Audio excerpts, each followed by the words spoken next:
Hey BookTube friends, so I want to first wish everyone a very happy Thanksgiving, and I hope that you all are spending time with family. I wanted to record a quick video before I ran off to have dinner with my own family. The book that I will be reviewing is Becoming by Michelle Obama. This is a book that I'm sure quite a few of us have been looking forward to reading this year. It has a lot of hype behind it. It is Oprah's book club selection this year as well. And I think there's just a little bit of curiosity that we have about first ladies in general. And usually books like this allow for us to see what really goes on behind the curtain. So first day that this released, I ran over to Target to go and pick it up. And Target had like a nice little end cap right by the front door full of them, like, sis, we know you came for this, it's right at the door, go ahead and grab it, do your self-checkout and go on about your business. So I appreciated the convenience factor for that at our local Target. But let's go ahead and get into the review for this book. Michelle Robinson, a young girl of a close-knit family that resides on the south side of Chicago, Illinois, gains her footing in the world with a solid support system and faith in education. We move on to her studies in Princeton and then Harvard Law School. All the while, Michelle is following a meticulous plan to excel that does not always include long-term boyfriends. Once she's checked off some very big boxes on her life's to-do list, she finds that she may not be as fulfilled in life through the study and work of law as she expected she might be.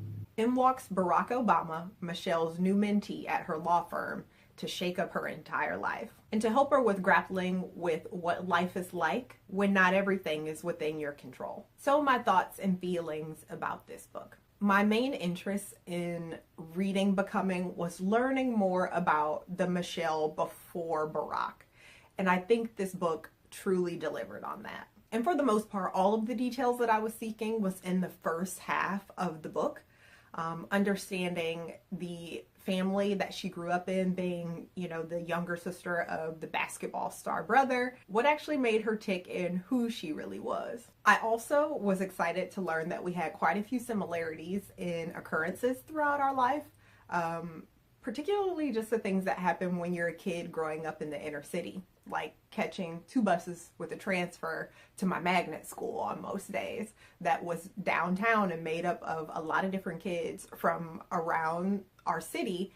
And some of us were kids who were from lower socioeconomic statuses, and some of those kids were from families of higher socioeconomic status. So I really understood the pieces of the story that revolved around that faith in education, and education being the tool that's utilized to change your current way of life or current way of living. I also learned that we had some similarities in sometimes being too much of a planner. So let's talk about the things that I loved in this book. First, it was the creative writing that was very present in the first half of the book throughout Michelle's childhood and her college years as well, probably all the way up until we got into the politics, the true politics section, where we get into the campaigning and all of that. So an example of that creative writing, which was something, by the way, was very surprising to me, being that Michelle's schooling was focused in law and writing in legalese. She did mention she had some help in, quote, bringing this book to life by a few people, which included Elizabeth Alexander, who was a poet, also noted in this book earlier on. But here's a quote of how winters in Chicago is described. If you've never passed a winter in Chicago, let me describe it. You can live for 100 straight days beneath an iron gray sky that caps itself like a lid over the city. Frigid, biting winds blow off of the lake. Snow falls in a dozen of ways, in heavy overnight dumps and daytime sideways squalls, in demoralizing sloppy sleet and fairy tale billows of fluff. There's ice, usually lots of it, that shellacks the sidewalks and windshields that then need to be scraped. There's the sound of that scraping in the early mornings, the hack, hack, hack of it as people clear their cars to go to work. Your neighbors, unrecognizable in the thick layers they wear against the cold, keep their faces down to avoid the wind. So that's what I mean, like, that was so beautiful and so creative and unexpected. There's lots of this that happens in the earlier parts of this book.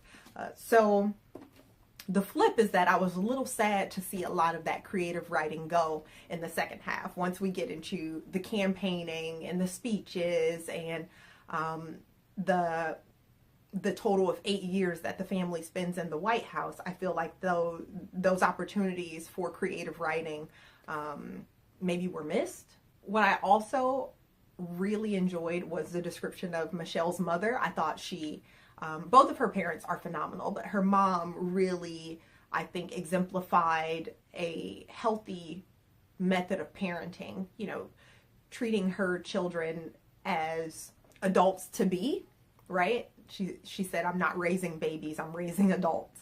And she allowed for her children to make a lot of decisions for themselves. And I think that kind of prepared them to be the great people that they turned out to be. So I really enjoy reading a lot more and getting to know Michelle's mother along with getting to know Michelle. So I understand that there were two keystones to Michelle's endeavors while she was the first lady. One was attention to military families, and the other was decreasing childhood obesity rates. The situation of Southside Chicago, it was a very short section that touched upon the shootings that are happening in the South Side of Chicago and how it affected the young people and the families there. It was touched upon in two different sections, particularly about a funeral, and the other where she sits down with students at a school who have either been victims or new victims of gun violence. And I was just hopeful that it would have been a little bit more attention, a little bit more guidance about that matter in the book. So the writer's style is very direct. When you read the book, you know, it's a memoir. So it almost feels like you're having a direct conversation with Michelle. Again, I was surprised quite a bit by the creative writing in the beginning part of this book. But there are also a few gems that are thrown out in this book that I really appreciated. One of them was this one. If you don't get out there and define yourself, you'll quickly and inaccurately be defined by others. So that was one that stuck with me. And the other was, everyone on earth, they tell us, was carrying around an unseen story, and that alone deserves some tolerance. And that was actually a quote from Michelle's mother. The time, culture, and perspective of this book is absolutely spot on. I mean, that's going to happen with most books that are written in 2018. I did feel like there were some instances within this book where Michelle wanted to just set the record straight on a few things. For example, there were instances where she would explain what the Obama family did or didn't pay for, or what guidelines she did or didn't cross. So I do feel like not only did she use this as an opportunity to tell her her story, her background, but I felt like a few of the chapters within this book was an opportunity on her part to set the record straight about, you know, past events. So again, I keep going back to this, but overall, because I was so interested in all of the details that were in the first half of the book, the second half of the book felt like it lost a little bit of that magic when the creative writing was taken away. It almost felt like a play-by-play to me of the events that happened within the White House or decisions that were made.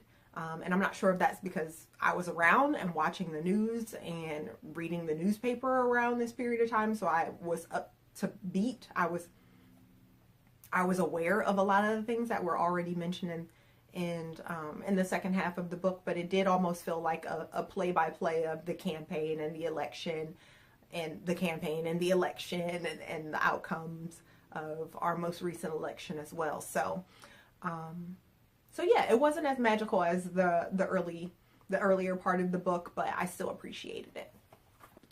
So would I recommend Becoming to you? Absolutely. I think it's worth your time. No matter what age you are or what party you decide to vote for, I think there's something to be learned within this book. The unique life of Michelle Obama, the experience of being a child in the inner city within Southside Chicago before it really became what it is, the experience of being one of or the only African American person within your classrooms or within your lecture halls. I know what that's like. To gain insight on what it really means to be a first lady when you don't really have a job description and you're kind of looped into a role because your husband is the president.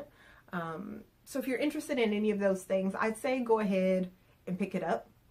So I give Becoming 4 out of 5 stars. I am very grateful to have read this. And with this being Thanksgiving, I am thankful for women like Michelle Obama who can be the giants that we get to stand on the shoulders of.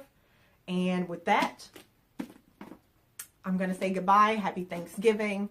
And I'll see you guys in my next one.